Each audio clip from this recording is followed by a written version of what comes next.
pour vous montrer comment vous y prendre pour réaliser le travail de physique-chimie que je vous ai demandé. Lorsque vous êtes connecté à l'ENT du collège, vous devriez normalement trouver dans votre espace de classe, alors moi évidemment j'ai plusieurs classes, vous cliquez sur votre classe à vous, et dans les dossiers partagés, vous devriez trouver un dossier qui s'appelle physique-chimie.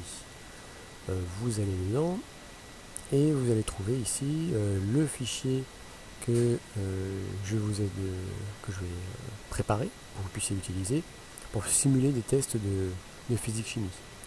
Ce que vous allez faire, c'est que vous allez cliquer dessus et cliquer sur ajouter au porte-document.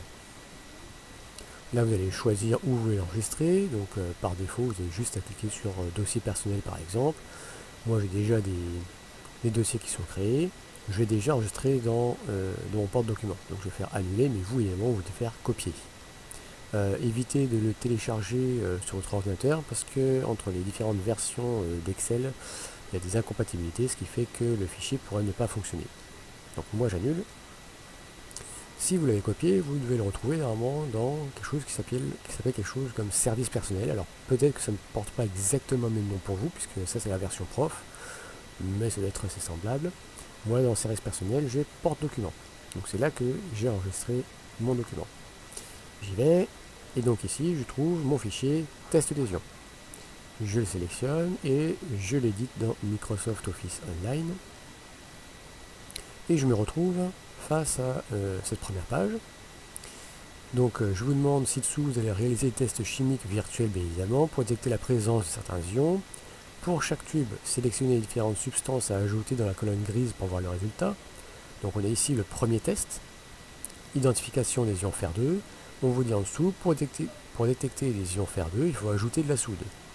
Donc, je me mets ici, on voit qu'il y a une petite flèche qui apparaît pour pouvoir ajouter différentes choses.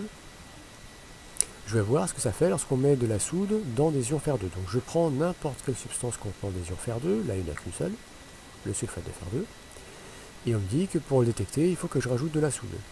Donc, je rajoute aussi de la soude. Et on me dit que ça fait un précipité vert, et donc, j'ai un petit commentaire bien pour vous indiquer que vous avez bien fait le test. Ces tests-là, vous les avez déjà fait en classe pour la plupart d'entre vous pour de vrai. Je vous demande juste de les refaire pour les avoir sous les yeux pour la deuxième partie. Donc vous faites tous les tests là. Il y en a 6, les uns après les autres. À chaque fois, on vous dit ici en commentaire si c'est bien ou pas. Ensuite, il y a le test d'une eau polluée, la deuxième page. Tu dois maintenant essayer de trouver toutes les substances présentes dans une eau polluée. Pour cela, à toi de faire là où les expériences nécessaires. Le but, c'est de savoir si dans l'eau polluée, est-ce qu'il y a des ions fer2, des ions fer3, des ions cuivre, des ions zinc, etc. Je vous rappelle qu'en dessous, c'est écrit comment faire pour savoir s'il y en a. Et ici, ça vous indique ce que ça fait s'il y en a. Vous voyez que là, j'ai mis du fer2 et de la soude, ça a fait apparaître un précipité vert. Donc ici, ce qu'il faut faire, c'est mettre de l'eau polluée forcément, puisqu'on veut tester ce qu'il y a dans l'eau polluée, donc il faut mettre de l'eau polluée. Et à vous de voir ce que vous voulez rajouter ensuite, une ou deux autres substances. Vous regardez le résultat, vous pouvez faire 1, 2, 3, 4 tests si vous voulez. Et puis ici, une petite conclusion. Est-ce que l'eau polluée elle contient des ions fer2, des ions fer3, des ions cuivre, des ions sulfate, etc. etc.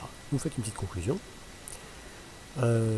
Ensuite, vous devez éventuellement l'enregistrer, mais je crois que ça s'enregistre automatiquement. Alors moi, comme c'est moi qui crée le document, je ne peux pas savoir comment ça se fait pour vous exactement. Lorsque vous aurez terminé, si c'est bien marqué ici enregistré, c'est que les modifications ont été enregistrées. Dans ce cas-là, vous retournez sur l'ENT et ensuite vous retournez dans votre espace des classes, toujours dans le même dossier, physique-chimie. Vous avez ici un dossier que je vous ai créé, mettez ici vos fichiers réponses pour le travail sur les ions, et vous pouvez faire ajouter un fichier qui se trouve dans votre porte-document. Donc vous le reprenez, moi par exemple ce serait celui-là, vous l'ajoutez, il va apparaître ici, ça va être marqué qui l'a ajouté. Là on voit par exemple que Djibril a créé un dossier, je crois qu'il n'a rien mis dedans, mais je vais vérifier, hop. Voilà, alors là c'est Tom qui a mis un fichier dans le dossier de Djibril, c'est pas grave. Et donc n'hésitez pas éventuellement à modifier le nom si vous voulez, mais de toute façon ici ça marque votre nom. Donc ça suffit largement pour que moi je sache qui a fait quoi.